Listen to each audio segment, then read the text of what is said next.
Manisha Deepak Puranik ji. Dr. Manisha Deepak Puranik ji is going to talk about Sanskrit Kāvyas as repositories of Indian political science. She is an assistant professor at SBL Center of Sanskrit and Indological Studies, Tilak Maharashtra Vidyapeeth, Pune. She is going to talk about Kāvyas within the sub-themes of the symposium. She holds a PhD in Indology with a focus on the socio-political context of the Daśakumāracaritam of Dandin from the 6th to 8th century CE, alongside degrees in Sanskrit, Indology, and physics, and a diploma in computers. After 20 years in computer training, she shifted her focus to Indology and Sanskrit, driven by her passion for Indian heritage and culture. Dr. Puranik is a UGC certified faculty for the Indian Knowledge Systems Master Trainers Program and has completed advanced workshops in IKS across India. She has also served as a guest faculty at various colleges and contributed to textbooks and publications on Indian knowledge systems. Additionally, she has delivered lectures on ancient Indian sciences and architecture, including a series on Pune Akashvani. Dr. Puranik has worked as a subject expert for the Bhandarkar Oriental Research Institute and co-authored works on IKS, contributing to the field through academic and outreach initiatives. She is now going to talk about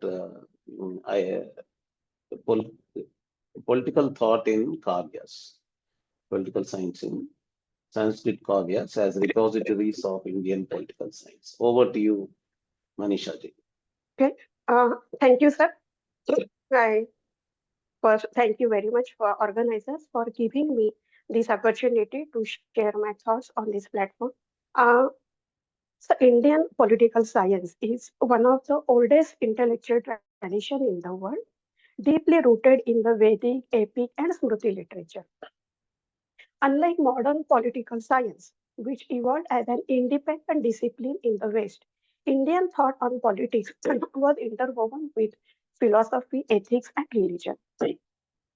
Texts such as Arthaśāstra of Kautilya, the Mahabharata, particularly the Shanti Parva and Rajadharma section, and the Manusmriti provide systematic reflections on statecraft, administration, and justice.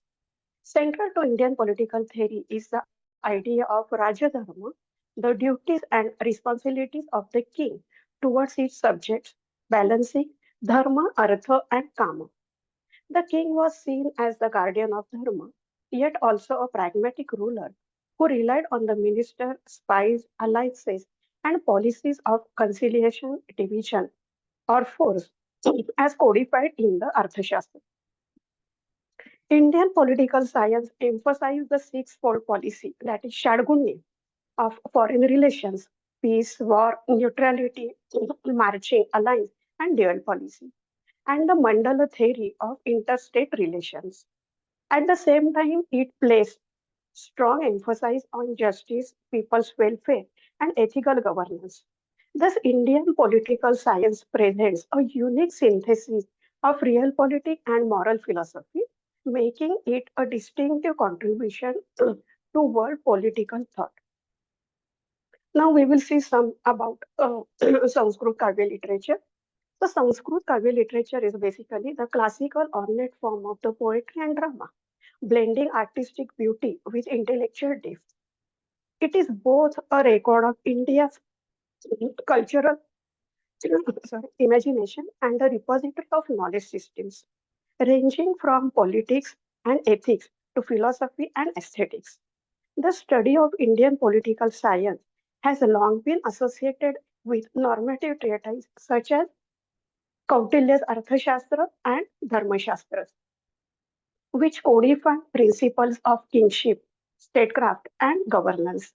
Yet the rich corpus of Sanskrit Kāvyas reveals that political thought was not confined to manuals of administration. It was also imaginatively dramatized in literature. Far from being solely repository of the aesthetic delight, kavyas such as Pratidya Yogandharayanam, Svapnavāsavadattā, Mudrārākṣasam, Mṛcchakaṭikam, and Daśakumāracaritam portrayed exact reflection on the functioning of power, the dilemmas of diplomacy, and the ethical tensions of rulership. These works serve as vibrant case studies where abstract doctrines of the governance are enacted through characters, dialogue, and narrative intrigue. By weaving statecraft into narrative, these kavyas transform political science from a prescriptive discipline into a lived experience accessible to wider audiences. They highlight enduring concerns, loyalty, legitimacy, justice, the balance between dharma and artha that animated Indian political thought. This article proposes to examine Sanskrit Kāvyas as repository of the political knowledge within the framework of Indian knowledge system, underscoring their value not merely as literary text but as archives of indigenous theories of power, governance, and diplomacy. Previously, I'm thinking of doing the work on Daśakumāracaritam, that is the political thoughts and governance from the Daśakumāracaritam. But Dr. Paturi sir suggested me to include the other texts also, the other Sanskrit Kāvyas also. So I tried to find out some political thoughts and the governance and the statecraft from these five Kāvyas. So we will first see Pratidya Yogandharayana. Bhasa's play Pratidya Yogandharayam is one of the earliest extant Sanskrit drama, probably 2nd, 3rd century CE, and is deeply political in content. Instead of mythological or purely romantic themes, it focuses on statecraft, diplomacy, alliances, and the ethics of political action. The play revolves around Udayan, who is imprisoned by the king Pradyota of Avanti. Yogandharayan, Udayan's loyal minister, makes Pratigna, that is vow, to restore his king's freedom and position. The drama is thus political tale of regime survival, release from captivity, and the restoration of sovereignty, themes central in political theory. Yogandharayan is the real hero of the play, demonstrating that in monarchical politics, the minister is the pillar of governance. The play contains references to the secret planning, coded communication, and the strategic deception used by the Yogandharayan. By promising to restore Udayan, Yogandharayan demonstrates the political philosophy that a minister's highest dharma is loyalty to the king and state. This is aligned with the Arthaśāstra's description of the Amatya, that is minister, as the king's right hand, and with the idea in Mahabharata that ministers should be willing to sacrifice everything for the stability of the kingdom. The marriage of Udayan with Vasavadatta is not a romantic union alone, it is a strategic alliance. King Pradyota of Avanti wanted Vatsaraj Udayan for his daughter Vasavadatta. Though he was very powerful, instead of winning Udayan in war, he used fabricated blue elephant, that is the mention in the text as the Nila Kubalayatanu, to capture Udayan. Gopalaka, the son of Pradyota, also suggested to avoid the war as it helps to save money, efforts, and manpower. This corresponds to the Mandala theory in Arthaśāstra, where every king is either a friend, that is a mitra, or ari, that is enemy, and the politics shift depending on changing circumstances. And for this, a marriage alliance was suggested as a diplomatic tool, that is sandhi. In this kavya, we get references to political science mentioned in the Arthaśāstra. Gopalaka, prince of Avanti, was studying Arthaśāstra. He gave some important suggestions from Arthaśāstra to his father. References of mantrana, that is meeting with the ministers, clearly suggest influence of Arthaśāstra on Bhasa. Yogandharayan used his intelligence power, that is charu, to release Udayan from Avanti. By allowing Udayan to participate in his supposed mission, Yogandharayan created a chance for him to move freely. The play avoids depicting large-scale war, so we get political thoughts from this play. Instead of peace is achieved through the diplomacy and kingship ties. The minister is the central strategist in the governance. Diplomatic marriage serves as an instrument of state policy. This reflects the realistic aspect of the Indian political thought comparable to the Kautilya's Arthaśāstra, where espionage, cunning, and indirect methods are often superior to direct warfare.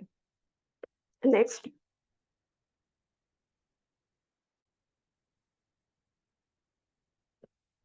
Now we will see Svapnavāsavadattā. The Svapnavāsavadattā is sequel of Pratijñā Yogandharāyan. The story is based on the plot planned by Minister Yogandharayan, who was anxious to recover the territories of Vatsaraj Udayan. For this, an alliance with the king of Magadha was necessary. The minister therefore planned that his master should wed Padmavati, sister of the king of Magadha. The plot narrates the love story of King Udayan of Vatsa and his queen Vasavadatta. But beneath the romance lies a profound play of statecraft and diplomacy. Due to shifting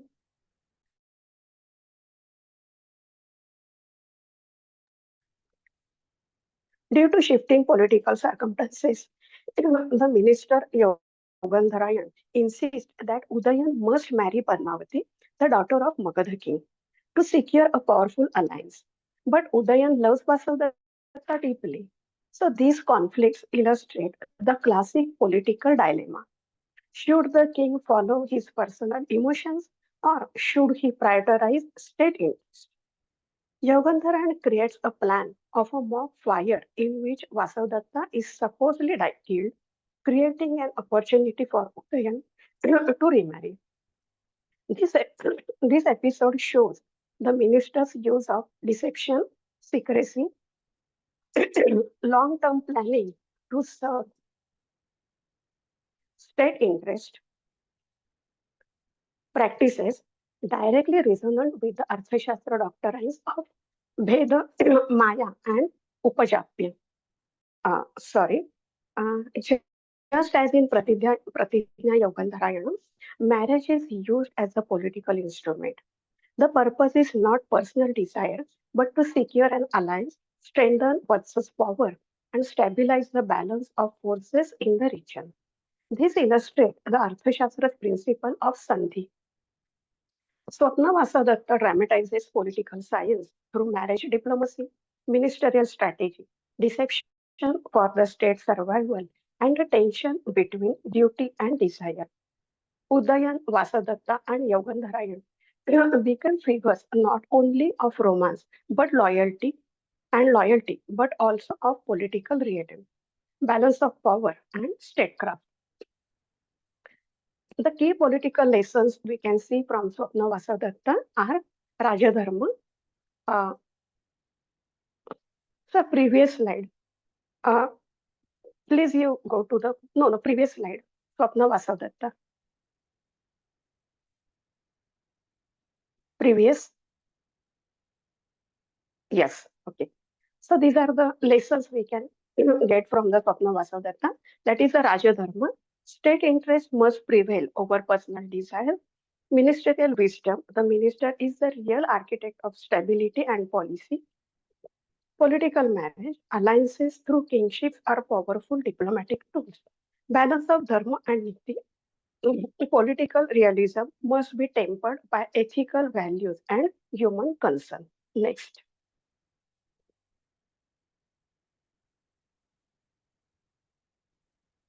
Yes, okay, thank you.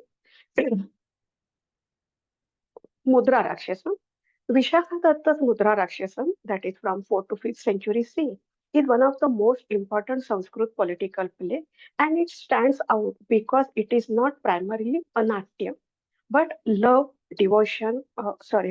about love, devotion, or mythology, but rather about statecraft, intrigue, and politics. The text provides a window into ancient Indian political science, often echoing the principles of Kautilya's Arthaśāstra, while dramatizing them in a gripping narrative. Vishakadatta portrays politics as a chessboard, where the strategist, that is Chanakya, is the true power. Just like Yogandharayan in Bhasa's plays, here Chanakya is the central figure or the hero of the play. The play concerns entirely with politics. The third act bears ample testimony to this in the long discourse dealing with the Krutyas, that is malcontent, the duties and the responsibilities connected with the three kinds of administration, that is Rajayatya, Sachivayatya, and Ubhayayatya. The employment of the spies in suitable discourses can be seen in this play. The effective use of typical political terms like the Krutya, Dravya, Paripanana, Nigraha, Raj, Gajadhyaksha, Shadgunya, Niti, Durgapala, Vijigishu, Sandhi, Samanta, etc. All these shows how close it is with the science of politics. The Mudrārākṣasam is a historical play and is mainly concerned with the Chandragupta Maurya's elevation to the throne of Magadha after the fall of the Nanda dynasty. The Mudrārākṣas helps to understand the intricate policy of Chanakya during this period. It is a drama based on political intrigues of Chanakya, who was minister of Chandragupta, to win over the Rakshasa to his side. This task was very difficult as Rakshasa was a former minister of Nandas and still professed loyalty towards them. The Mudrārākṣasam, unlike the majority of Sanskrit plays, is purely a political drama and derives its subject matter from history. It is a textbook of political theory in dramatic form. Chanakya has used several strategies to win over the Rakshasa to Chandragupta's side because Rakshasa was a firm and devoted minister with sterling virtue and high administrative talent.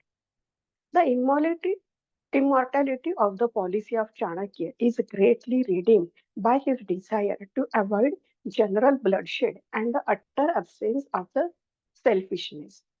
In judging of the actions of the statesman, we must remember that these are the ethics of politics and not of ordinary life. The play is full of diplomatic dramas, use of alliances and the betrayals to weaken enemies, psychological warfare, spreading rumors, creating mistrust among the adversaries, winning enemies by offering them honor and position. This reflects the Arthaśāstra emphasis on the Shadgunya. Thus, the play is often called dramatization of the Arthaśāstra. It blends diplomacy, espionage, ministerial wisdom, and the state legitimacy, reflecting the political concerns from Mauryan age and Arthaśāstra's intellectual ethos. Political theory reflected in the play is the Matsya uh, then the Mandala theory and Rajadharma. We can see these 3 points in the uh, play. Okay. Next, Mṛcchakaṭikam. The Mṛcchakaṭikam by the Shudraka is technically called a prakaran having two plots. The main plot is based on the story of the love of Charudatta, a prominent but a poor Brahmin of Ujjaini, and Vasanta Sena, a beautiful and pure-minded courtesan. The subplot refers to the activities of the revolutionary party with Sharvilaka as their leader. Dissatisfied with the tyrannical rule of the Palaka, king of Ujjaini, the malcontents carry on an insidious propaganda and apparently make capital out of Palaka's order to hang Charudatta. It is an exact reflex of the conditions and manners of contemporary society, including its government and its law in particular. The king is not actually introduced in the play, but he was assisted by the counselors and who was also head of the army. There are the usual departments of the state, such as revenue, justice, and police. The state appears to have the power of appointing the head of the religious order. Some sort of slavery appears to be in existence, but the state could grant freedom from bondage. Proper precautions seem to have been taken for the safety of the people against theft, etc. Night patrols are mentioned, as also the sentry post, that is the gulmas, and the street lighting at night appears to have been not properly attended to. The Ninth Act gives special insight into the judicial administration. The judge was appointed by the king and held office till the king's pleasure.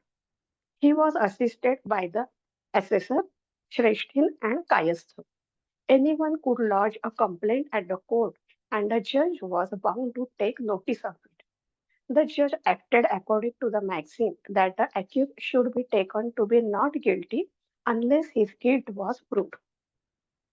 This play shows how corruption of legal institutions undermines trust in governance. The king's officials misuse power. Law is manipulated against the weak. We can see the political uh, lessons from this play. The corruption of justice destabilizes the state. Ethical ministers and law are essential for good governance. Economic inequality and exploitations are political concerns. Change of dynasty, that is from Palaka to Aryaka, reflects a theory of political renewal through revolution. Next,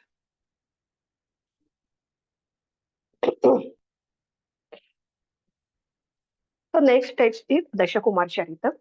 Uh, the Daśakumāracaritam of Dandi, 7th century C, is usually celebrated as a Katha Sahitya, that is narrative literature. On the surface, it is the romance, that is narrating the adventures of the 10 princes, but a closer reading reveals that it functions as a repository of political science, encoding theories of governance, diplomacy, espionage, war strategy, and ethics of rulership like Arthaśāstra and Nītisāra traditions.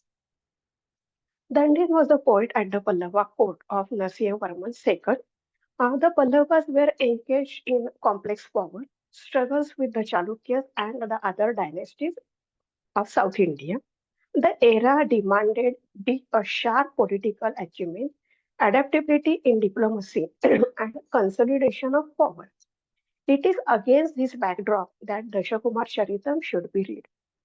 The stories are not idle romances, they reflect the political ethos of Dandin's time, where Niti coexisted with the ideals of the Dharma also. Dandin has mentioned the tradition of considering king as God. He has given a divine status to the king, which is similar to the Saptanga, where a king is at the highest position.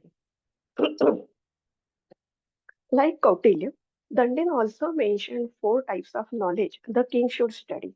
He mentioned all Kumaras should study the work written by the Kautilya and Kāmandaka. The king should know the science of politics, law, justice, and well versed with the knowledge of astrology, grammar, logic, and Mimamsa. Dandin was very much influenced by the texts on Shastras like Arthaśāstra and Nītisāra. The minister Vasurakshita advised Anantavarman, the king of Vidarbha, that for the ideal king, knowledge of different types of vidyas was not sufficient. He further stated that this type of a knowledge is only Bahya Vidya and the king should be capable of applying this knowledge in practice. Dandin has described the qualities of the ideal king. Punyavarman, the ruler of Vidarbha region, was referred as an ideal king because of his qualities. He was ornate of the Bhoja dynasty. He was powerful, honest, generous, well behaved, and unbiased. He educated his people and kept his servants happy. He was an expert in the employment of the Shadgunya. Minister Vasurakshit advised Prince Anantavarman of Vidarbha about the conduct of king. He explained the importance of the study of political science to the prince. He should not follow too much with the traditional acts like gambling, hunting, women, and drinking. King's day and night are divided into specific fixed divisions, and in every division, king must perform his specific allotted duties. He also he has expected to do hard work for the administration. The king had to work every day. He has to protect and please his subject and he was considered as a servant, that is, Bhrutya of his people. In ancient India, there was a tradition to appoint ministers by hereditary. The texts like Arthaśāstra and Nītisāra talk about the Mula Valla, which indicates inherited officers whose faithfulness was indisputable. Dandin has also mentioned other ministers as Dandachakra, Senapati, Dandabhara, etc. Dandin has mentioned the policy of Sama, Dama, Danda, and Bheda to defeat the enemy. He also mentioned six policies, that is Shadgunya, Sandhi, Vigraha, Yana, Sthana, Samshraya, and Vaidibhav to protect the kingdom. In the Daśakumāracaritam, we get several references of the fourfold army, that is the Chaturanga Sena. Dandin Daśakumāracaritam presents political theory not in abstract sutras but in living narrative form. Through the adventures of the twin princes, it dramatizes the principles of the wise kingship, ministerial council, diplomacy, and espionage, justice, and punishment. Now, coming to the conclusion, the five classical works, Pratijñā Yogantarāyanam, Svapnavāsavadattā, Mudrārākṣasam, Mṛcchakaṭikam, and Daśakumāracaritam, together form a rich archive of political and ethical thought in Sanskrit literature. They illustrate how Indian political science was not confined to the theoretical treatise like the Arthaśāstra, but found vivid expression in dharma, prose, and narrative. Sorry, drama, prose, and narrative. In Bhasa Pratijñā Yogantharayan and Svapnavāsavadattā, the brilliance of Yogantharayan demonstrate the importance of ministerial strategy, alliance building, and loyalty for preserving sovereignty. Politics here is a theater of intelligence where vows, stratagems, and the marriages secure stability. Vishakadatta's Mudrārākṣasam presents an even sharper image of political realism. Espionage, manipulation, and calculated compromise drive the formation of empire under the Chandragupta Maurya. The play foregrounds the real polity, where end justify means is the pursuit of the state consolidation. Shudraka's Mṛcchakaṭikam shifts the lens from kings to the citizens, dramatizing tyranny, judicial corruption, and popular revolt. The overthrow of the king Palaka and the rise of Aryaka underscore that political legitimacy rests on justice and welfare, not mere force or lineage. This anticipates a proto-democratic concern for accountability and social equity. Daśakumāracaritam by Dandi complements this vision with the narrative of the princes navigating exile, disgrace, and the intrigue. Through espionage, diplomacy, shifting alliances, and the moral dilemmas of the rulers and ministers, the text embodies a handbook of statecraft. It explores the balance of artha, dharma in governance, offering lessons on leadership and moral choices in uncertain times. Next,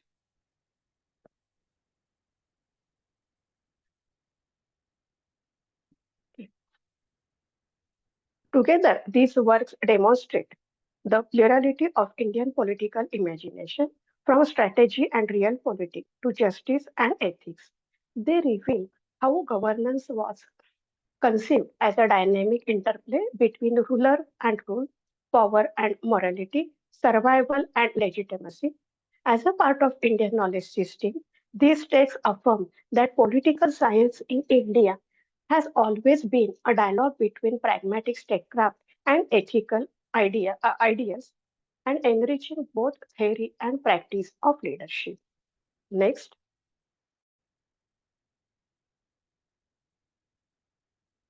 so these are the references I have used for this presentation.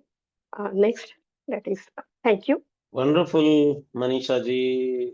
This was a really very well done academic presentation. Your presentation and talk shows how crisp, analytical, deep, and wide-ranging a well-trained academician's presentation can be. It was really very excellent presentation about Kāvyas. You covered a lot of Kāvyas, a very big number of them, but on each one, your analysis was very crisp, and you have systematically come back to the conclusion, also summing up all the points that you made during each analysis of each of the Kāvyas. Thank you very much. Let me check if there are any questions. No, I don't see any new questions coming up in the question box.